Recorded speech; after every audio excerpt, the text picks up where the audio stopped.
এই কি রান্না করছো সুতপা? কেমন হয়েছে তার আগে বলেন রান্নার চেহারা কেমন হয়েছে? দেখতে হবে তো কয় পদের আইটেম করেছে, এত কিছু বা। আচ্ছা শুনেন, এখন আপনি খাবারের নামগুলো বলেন। নাম হচ্ছে এখানে রোস্ট করেছো রুই মাছ, এটা মনে হচ্ছে মুরগি দিয়ে আলু দিয়ে, তাই না? হ্যাঁ হ্যাঁ পোলাও।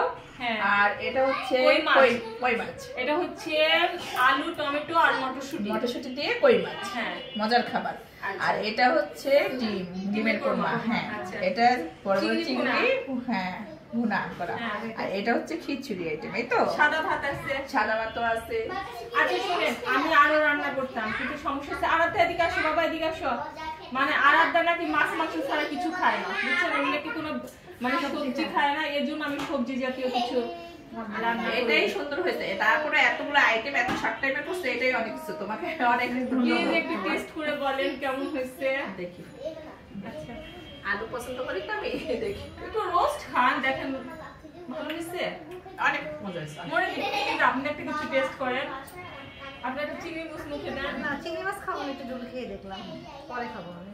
ঝোল খেলে কি স্বাদ বোঝা যায়? না, অনেক ভালো হয়েছে, সত্যি ভালো হয়েছে।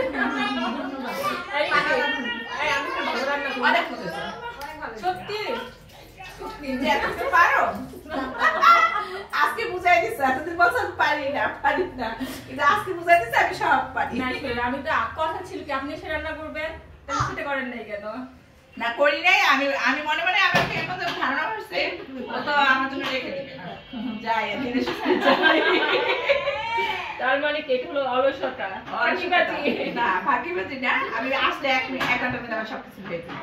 আচ্ছা ঠিক আছে, তাহলে আমরা এখন খাবার শুরু করি। আসো বাবা আসো।